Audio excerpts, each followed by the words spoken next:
Muito bem, para iniciar os nossos trabalhos de hoje, nós convidamos o Júlio Damasceno para conduzir a nossa espiritualidade. Ele, que é jornalista, com pós-graduação em Administração de Recursos Humanos na PUC do Rio de Janeiro, MBA em Marketing na Fundação Dom Cabral e mestrado em Engenharia de Produção. Conferencista e escritor, dedica-se há mais de 30 anos ao estudo de temas ligados à espiritualidade e comportamento. Com vocês, Júlio Damasceno.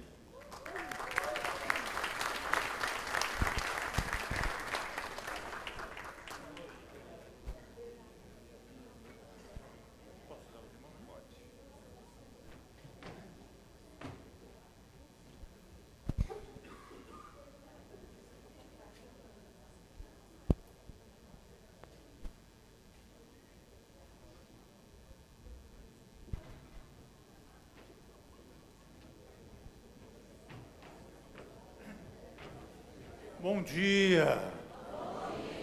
Que satisfação poder participar dessa festa maravilhosa, né?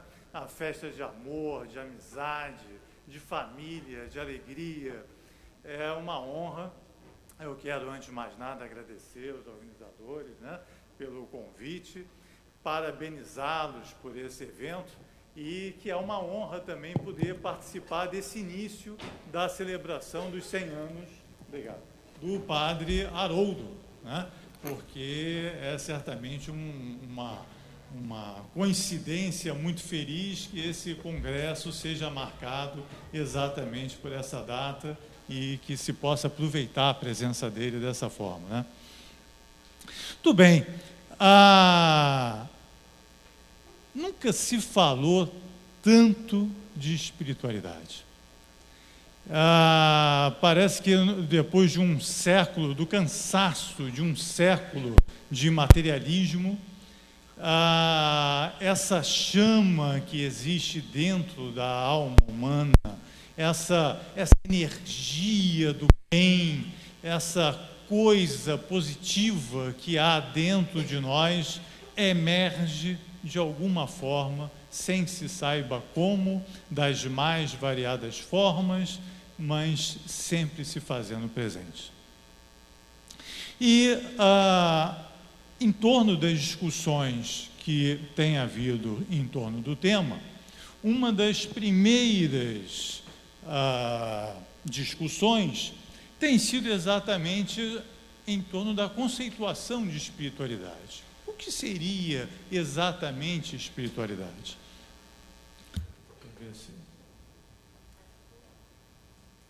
Cadê? Aqui. O que seria exatamente espiritualidade? Tanto se comenta, né, sobre o termo, tanto se discute o assunto, que ele foi ganhando acepções, foi ganhando sentidos variados ao longo do tempo. E uma das primeiras distinções que tem se feito em torno do assunto é a distinção entre espiritualidade e religiosidade, sem nenhum demérito para qualquer das expressões. A espiritualidade seria a essência, o sentimento, o elemento universal presente em cada um de nós, que faz parte da natureza humana, dos nossos melhores valores, da melhor parte do nosso eu. E a religiosidade seria a forma, seria a sua expressão, seria a sua tradução humana daquilo que é universal, íntimo e pessoal. A religiosidade tem se realizado, tem se manifestado em forma coletiva, mas a espiritualidade seria algo mais pessoal, mais íntimo, mais reservado, alguma coisa que realmente diz respeito à escolha e ao sentimento de cada um de nós.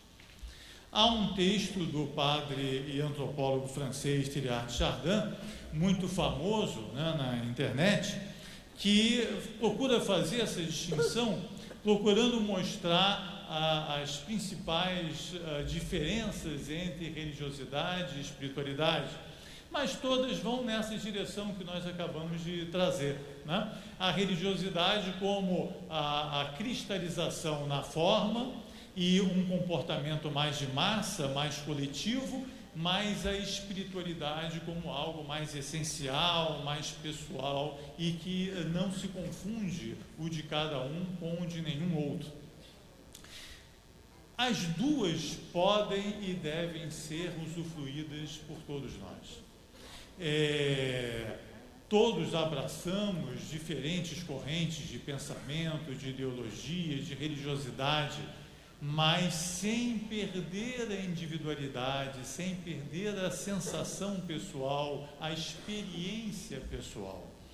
O filósofo e pensador hindu Krishnamurti, ele dizia: uma crença é algo puramente individual e vocês não podem e não devem organizá-la. Se o fizerem, ela se torna morta, cristalizada, torna-se um credo, uma seita, uma religião a ser imposta aos outros. Isto é o que todos estão tentando fazer no mundo. Esse seria o lado mais negativo da religiosidade, quando ela tenta se impor aos outros ou impor o seu modo de crer. Mas há também a religiosidade positiva, daquela que respeita o modo de ser e de pensar dos outros, né? Então aqui ele se refere a um lado mais rígido, mais fundamentalista, mais sectarista, que também existe, mas não é, felizmente, regra geral. É possível usufruir e aproveitar os benefícios da própria religiosidade sem interferir no pensamento e no modo de ser alheio, né? Bom, a pergunta que nos interessa aqui, já que estamos começando um dia de atividades, de reflexões, é colocar a questão independente das exterioridades e das correntes de massa. É trazer a reflexão para cada um de nós. O que para você é espiritualidade? Essa é a pergunta principal que nós trazemos para começar o nosso dia. Como você sente e percebe a própria espiritualidade? Se nós compararmos com a musicalidade, né, e se lembrarmos de Gardner, nós vamos lembrar que nós temos a inteligência musical, assim como variados tipos de inteligência, inclusive a espiritual, né? Cada um de nós tem a sua musicalidade, tem a sua experiência pessoal, tem o seu gosto, tem as suas preferências, as suas habilidades. Se eu fosse cantar agora aqui cedo, vocês não gostariam da minha participação. Não seria uma manifestação adequada da minha parte sair cantando por aqui, né? Cada um de nós desenvolve um tipo de experiência, um tipo de inteligência, mas cada um tem a sua. Quando eu falo em musicalidade, é fácil cada um de nós pensar em si e avaliar: poxa, eu sei batucar, eu sei assoviar, eu gosto desse tipo de música, eu gosto daquela outra, eu tenho uma sensação musical. Tem alguma música, tem algum tipo de música que ressoa e repercute no meu coração? Não tem? Cada um de nós aqui sabe, não tem aquela música especial? Pois bem, há alguma coisa também da espiritualidade que faz vibrar o nosso coração. Às vezes é a natureza, às vezes é uma leitura, às vezes é uma música, outras vezes uma conversa, mas há elementos que fazem vibrar em nós o sagrado, que fazem nos lembrar de um aspecto de nós mesmos que nós não costumamos pensar com frequência e que nos faz bem. Então, quando nós tentamos traduzir normalmente a espiritualidade, nós nos servimos dos jargões das religiões, né?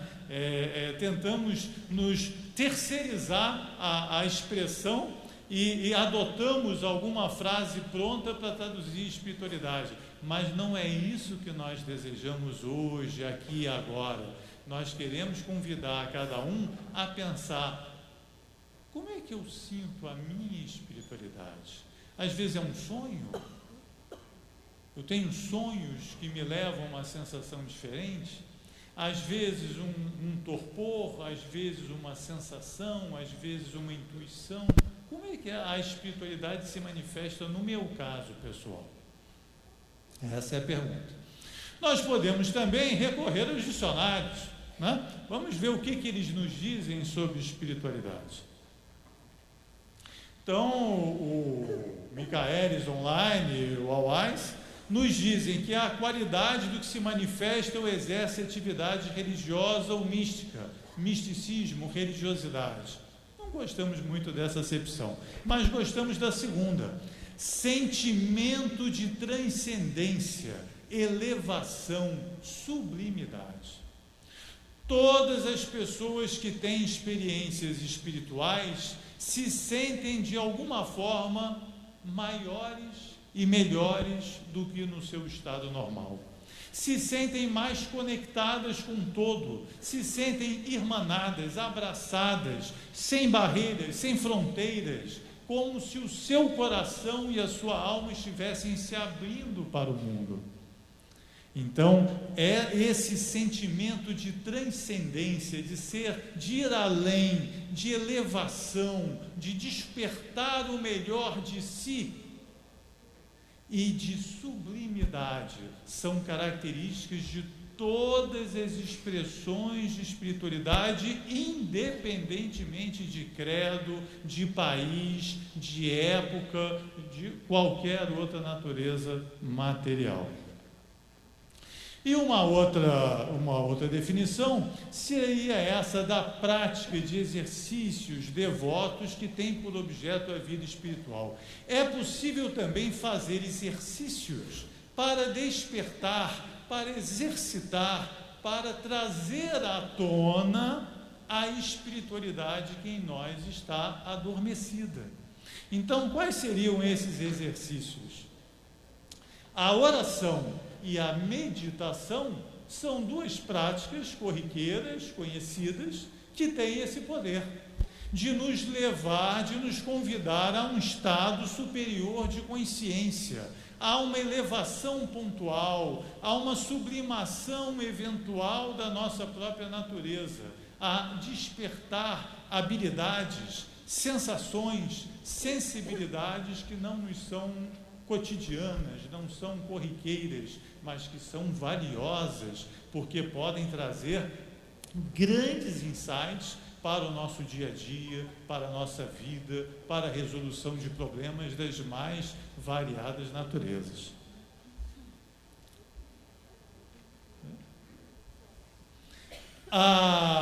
Na filosofia hindu, há essa expressão samadhi, que traduz um pouco esse estado superior a que se pode alcançar através da oração ou da meditação. Samadhi pode ser traduzido por meditação completa. É aquela meditação que atinge o estado pleno de consciência. No yoga, é a última etapa do sistema, quando se atingem a compreensão da existência e a comunhão com o universo. Aqui uma foto do nosso prezado Paramahansa Yogananda no estado de Samadhi, quando ele atingia esse estado de sublimidade pessoal, de transcendência pessoal e essa sensação de harmonia pessoal e harmonia com o todo e de inteireza pessoal. Esse é um outro ponto muito importante. Nesses estados de meditação e de prece, as pessoas sentem-se inteiras, sem aquela sensação de falta, sem aquela sensação de vazio que muitas vezes nos acompanha no dia a dia. A ciência tem feito progressos importantes no entendimento desse fenômeno.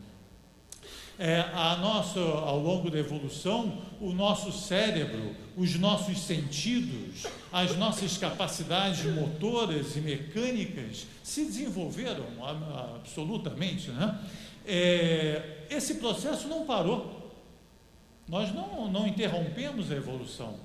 E é de se imaginar que as próximas etapas da nossa evolução não sejam necessariamente físicas, mas principalmente psíquicas, nervosas, sensitivas, como se nós estivéssemos destinados a alcançar um patamar de sensibilidade, de percepção que vai além daquilo que nós temos hoje, tanto para dentro quanto para fora.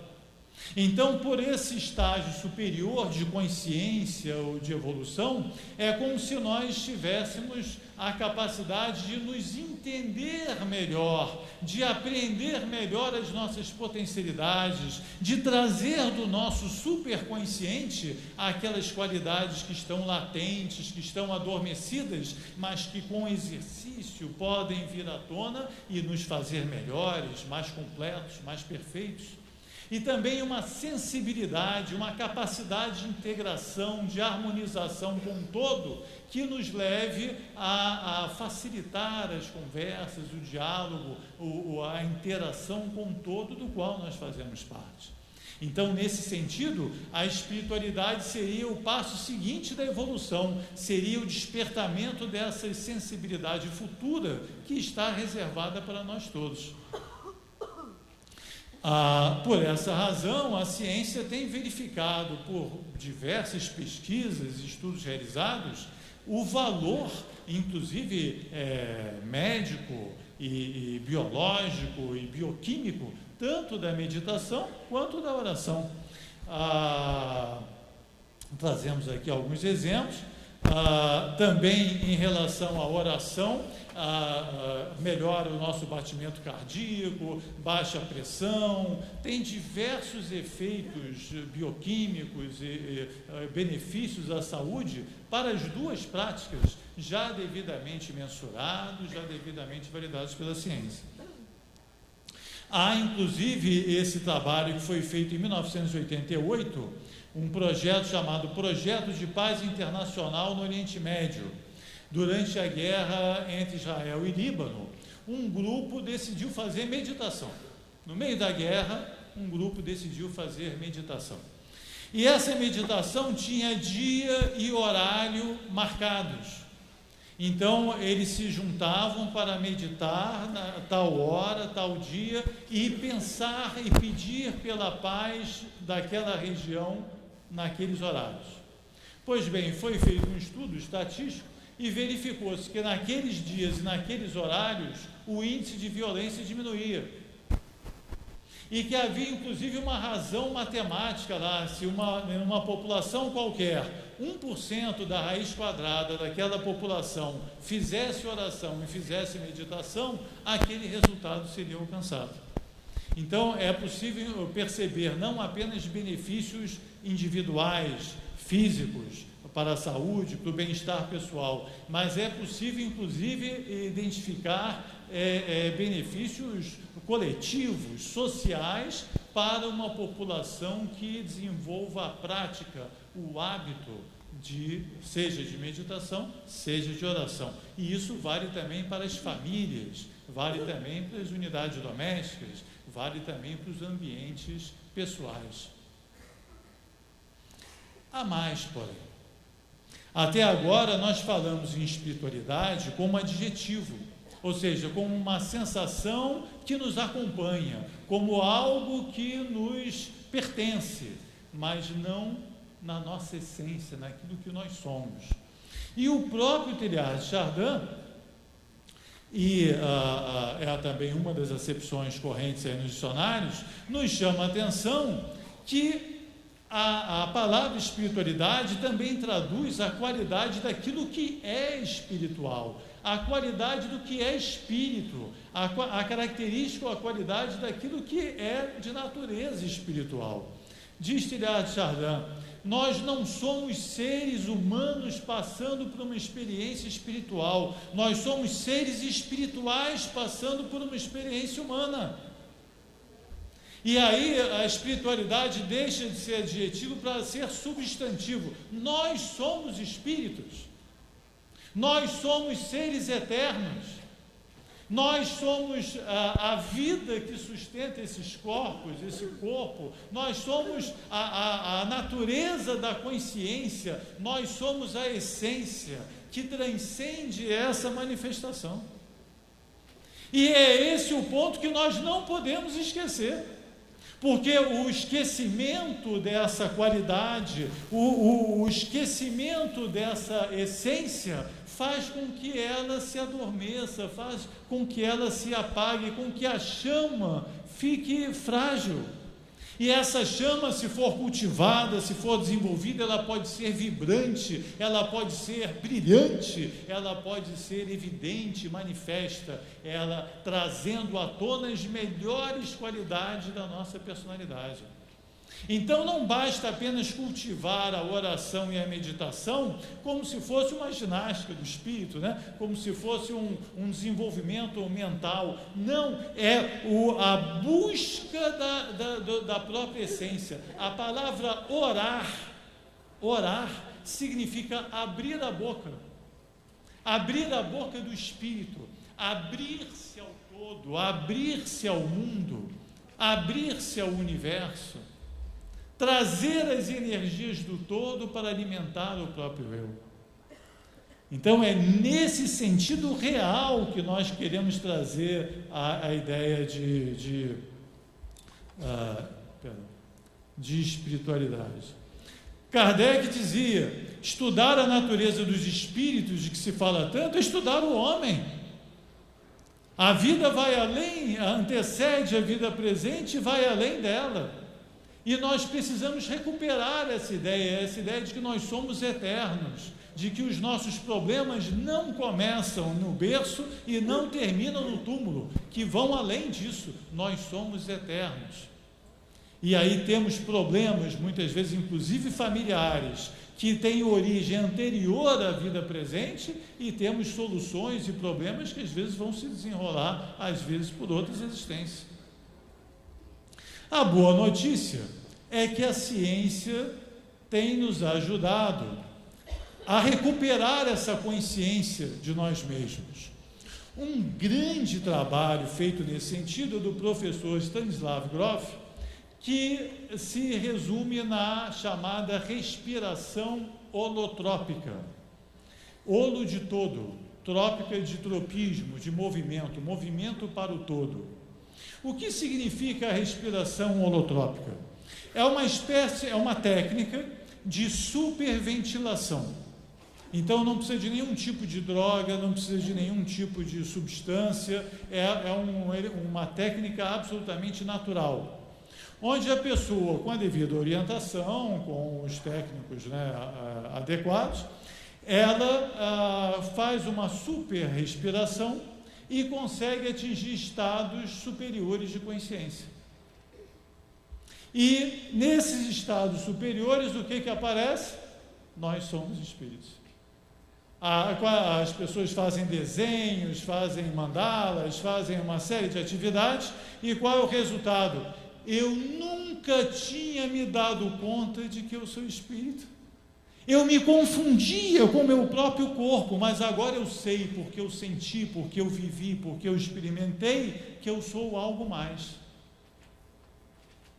E essa experiência não depende de religião, não depende de ser ateu, de qualquer corrente de pensamento. Ela é humana, ela é universal. Qualquer um que faça a tal da respiração holotrópica tem a mesma experiência. E nesse ponto ela é científica, porque ela é replicável, ela pode ser reproduzida com qualquer pessoa, a qualquer tempo, em qualquer lugar. Então nós já temos como recuperar a consciência da nossa própria espiritualidade.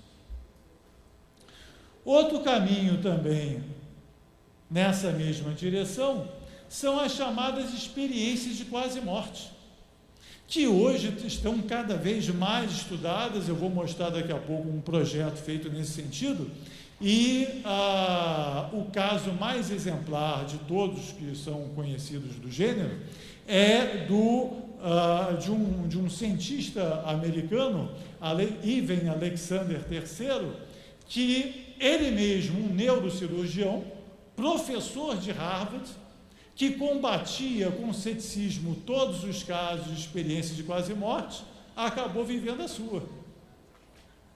E ele conta para a gente como é que foi. Eu trouxe o vídeo para a gente ver. Vamos ver? Agora o Fantástico conta uma história do além.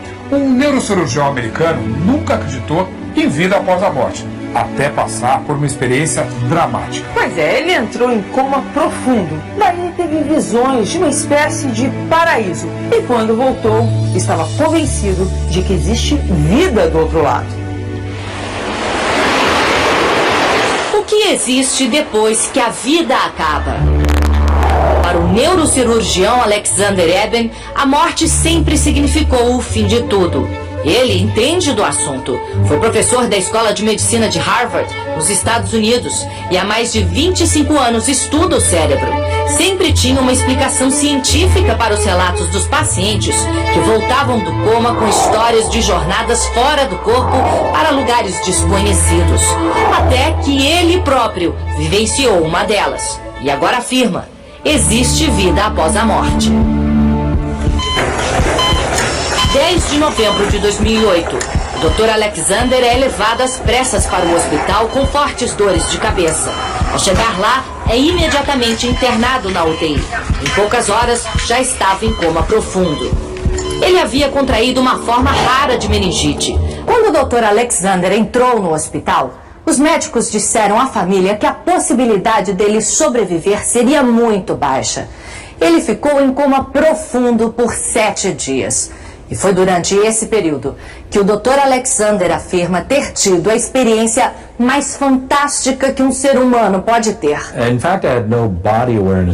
Na jornada que eu tive não existia corpo, apenas a minha consciência, diz o médico. Meu cérebro não funcionava. Eu não me lembrava de nada da minha vida pessoal, meus filhos ou quem eu era. Ele escreveu um livro para relatar a sua experiência de quase morte e conta que primeiro foi levado para um ambiente escuro, lamacento. Em seguida, chegou a um lugar bonito e tranquilo.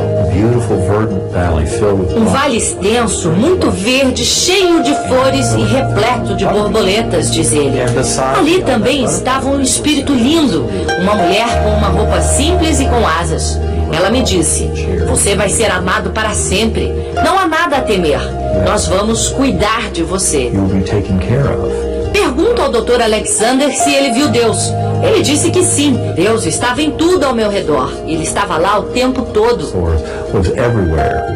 Esse pesquisador da Universidade Federal de Juiz de Fora participa do maior estudo mundial já feito sobre as experiências de quase morte.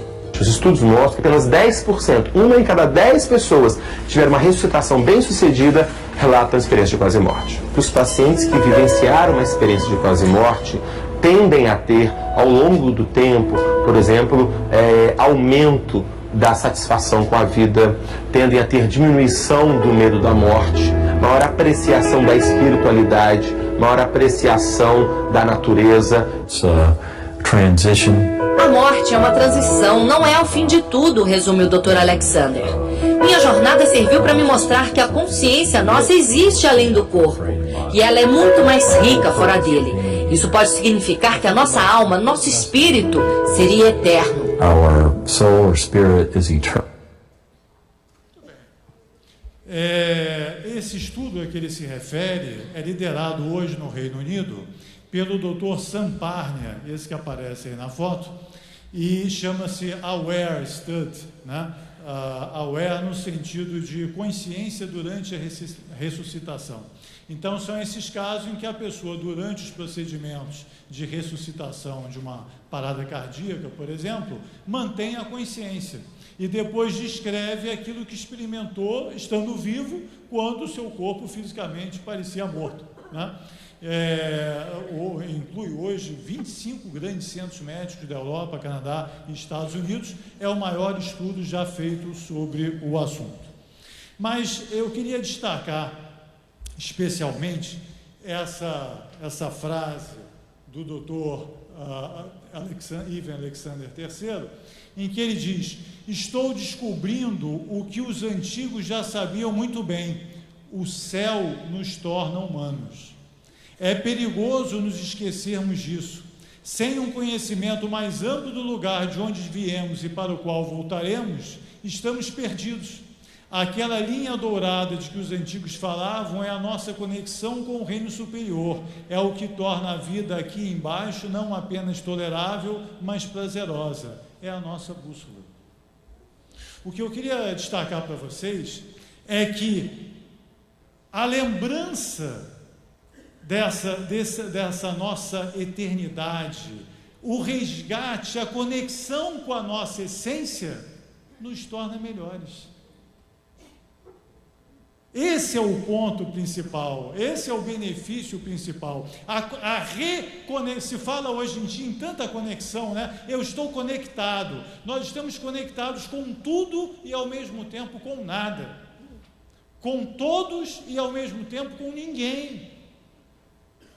E talvez a reconexão mais essencial, mais importante a ser feita entre todas, é consigo mesmo. Sem o que nenhuma outra resulta em algo favorável. Então, se hoje nós pudéssemos tirar uma foto da alma humana, se nós pudéssemos tirar uma foto do ser humano, se nós pudéssemos buscar um ícone, um símbolo perfeito do sentimento, da vivência que nós estamos enfrentando hoje, depois de um século ou dois de materialismo, é esse aqui, ó.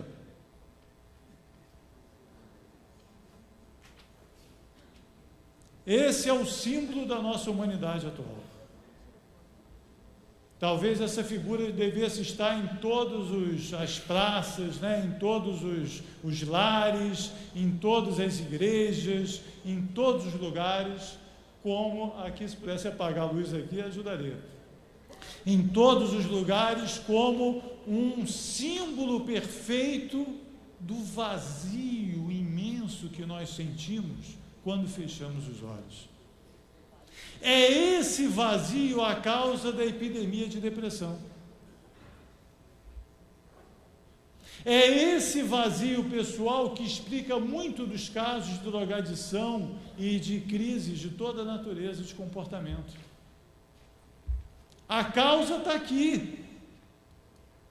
E se não se resolver isso que está aqui dentro, qualquer remédio será insuficiente e incompleto, porque não terá abordado a causa, que é o vazio interior. E esse vazio só se resolve com a redescoberta do próprio eu, a reconexão do próprio eu. Está claro isso? Tem um pesquisador, um gênio, considerado talvez o segundo Einstein do século XX, Dr. David Bohm. Ele, além de um físico de física quântica genial, ele era também linguista, adorava estudar as palavras. E num dos seus livros mais famosos, chamado A Totalidade e a Ordem Implicada, ele tem essas duas citações que eu trouxe aqui para a nossa reflexão. Diz ele: a palavra saúde encontra sua raiz na palavra são, que significa inteiro, total, completo. Isto é, para ser saudável é preciso estar inteiro, completo, que acredito, diz ele, que significa o mesmo que shalem em hebraico. Do mesmo modo, a palavra sagrado em inglês, holy, vem da mesma raiz de inteiro, completa, total, em inglês whole. Tudo isso indica que o homem sempre sentiu que a totalidade ou a integridade é uma necessidade absoluta, que faz com que a vida seja digna de ser vivida. Mesmo assim, com o passar do tempo, ele tem vivido em completa fragmentação. Então, para nós estarmos sãos, para estarmos completos, é preciso estar inteiros, é preciso quebrar essa distância entre o corpo e o espírito e perceber que nós somos duais, que nós somos face contra face, forma e essência, exterior e interior, e de que nesse espírito, nessa alma, encontram-se os problemas e as causas de tudo aquilo que nós vivemos aqui fora. Talvez seja essa a razão pela qual nós tenhamos perdido a conexão com a natureza. Desconectando da nossa essência, desconectando da intimidade do nosso ser, nós perdemos a capacidade de nos relacionar com o todo, com a natureza e com todos. Os nossos contatos são superficiais. Não existe aquela questão do verniz social. Verniz que nos distancia. Verniz que, ao mesmo tempo, nos protege. Ele é utilizado por todos nós como medida de proteção. Porque eu sei que se eu revelar o meu eu de maneira mais completa, eu vou ser julgado, eu vou ser criticado, eu vou ser analisado e provavelmente condenado pela opinião dos terceiros. Então nós criamos esse verniz, essa persona social para nos proteger. Só que quando você encontra ou promove o encontro de dois elementos que têm o verniz, a superficialidade é quase inevitável, né? Porque na medida que cada um está se escondendo do outro, se protegendo, não se revela, e não se revelando, não oferece também ao outro o melhor de si.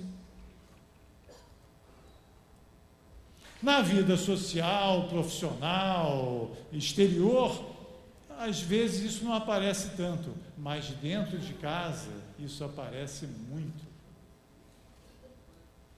Quantas relações, às vezes, entre pais e filhos, entre esposos, são superficiais?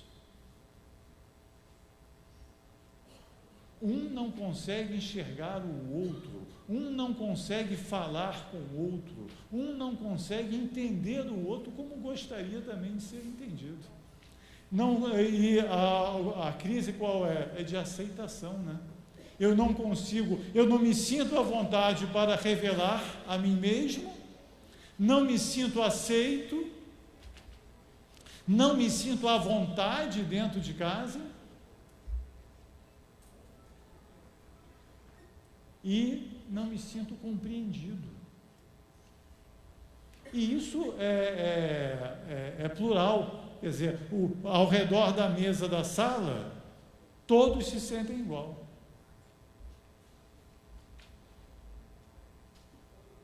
Então, como quebrar essa barreira?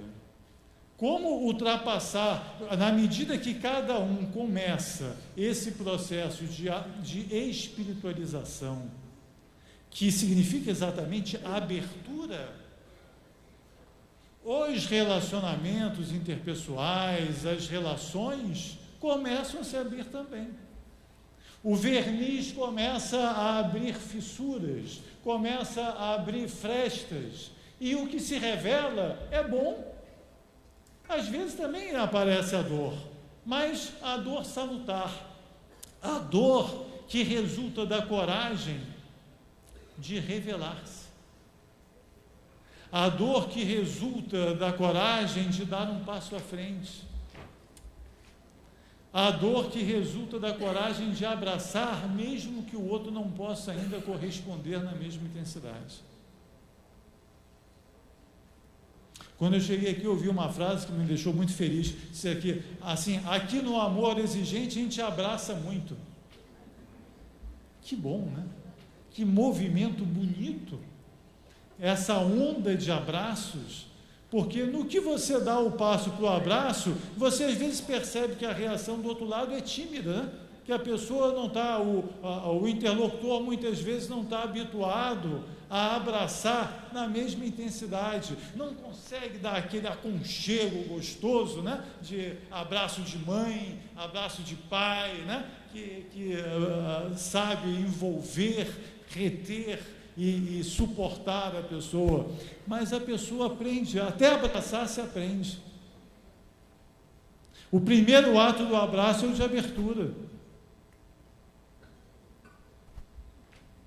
O segundo é o de envolvimento, de acolhimento. Outra palavra-chave para quem exercita a espiritualidade, acolhimento. Então, a tal da crise do meio ambiente pode também ser um sintoma, um sinal exterior dos nossos problemas de relacionamento. Assim como nós derrubamos árvores, derrubamos relações, derrubamos sentimentos, muitas vezes sem nos darmos conta disso. Atropelamos os outros, derrubamos os outros, né? Um dos símbolos do nosso tempo é o carreirismo, né? A carreira é o novo Deus, né? Então a pessoa concentra tudo na carreira, a família vai ficando para trás, as amizades vão ficando para trás, o seu tempo pessoal vai ficando para trás, a qualidade de vida vai ficando para trás, ela vai atropelando tudo. No final, quem fica derrubado, né, e exausto no chão é o próprio, e sozinho. Então a gente olha para a natureza e, meu Deus, o que estão fazendo com a natureza? Perfeito, temos que nos preocupar sim, mas é mais importante ainda o que estamos fazendo com nós mesmos, porque tudo está ligado. A mesma psicologia que nos leva ao desrespeito ao todo, nos leva também ao desrespeito inconsciente uns aos outros. E respeito é outra palavra-chave para quem trata de espiritualidade. A espiritualidade desenvolve um respeito genuíno em relação ao outro. O Deus que está em mim saúda o Deus que está em ti. Não é isso? Olha que respeito, olha que consideração, olha que visão, quando Cristo diz: vós sois deuses, que brilhe a vossa luz, vós sois a luz do mundo, vós sois o sal da terra. Que imagem positiva do homem ele nos traz, e foi crucificado por isso, tão positiva que nós desacreditamos. Nós desenvolvemos ao longo do tempo, desconectando da nossa própria essência, um comportamento canceroso. O câncer se caracteriza exatamente pelo crescimento desordenado. É o que nós estamos fazendo hoje. O nosso progresso, o progresso que nós conquistamos, desconectados de nós mesmos, se tornou um câncer coletivo. Uma hipertrofia vazia. Uma hipertrofia vazia. Nós precisamos preencher de novo os espaços vazios. Nós, reconectando com a nossa espiritualidade, nós vamos também, por consequência, reconectar com os nossos sentimentos, com as nossas potencialidades, com as nossas qualidades, com os nossos melhores valores. E fazendo vibrar essas cordas, voltando à ideia da música, né? Fazendo vibrar essas cordas do nosso coração, nós vamos conseguir repercutir também, fazer ressoar e fazer vibrar o coração alheio, porque quem está vazio não consegue mexer nada. Quem está sem alma, no sentido de que o seu espírito está adormecido, não consegue fazer vibrar coisa alguma. Mas, diz o pensador italiano Pietro Baldi, o futuro da humanidade é o da espiritualização. Nós temos uma oportunidade maravilhosa de vocês, principalmente, que estão aqui no Amor Exigente, que daqui a minutos estarão com o Padre Haroldo, num encontro afetivo, num encontro de carinho, de amizade, tem uma excelente oportunidade de levar para os seus lares a exigência, sim, a exigência amorosa. O amor, sim, o amor disciplinado, o amor exigente, mas o amor intenso, o amor caloroso, o amor acolhedor, junto com a exigência que disciplina, que orienta, que faz crescer, que ajuda a crescer. eu quero deixar aos amigos um abraço muito carinhoso. É uma honra, uma alegria ver, né, quase 1000 pessoas aqui presentes, participando dessa festa. Isso é sinal de que pelo menos 1000 famílias, nesse momento, vão receber ao final do dia de hoje um caloroso e valoroso abraço. A vocês, muito obrigado e um bom dia.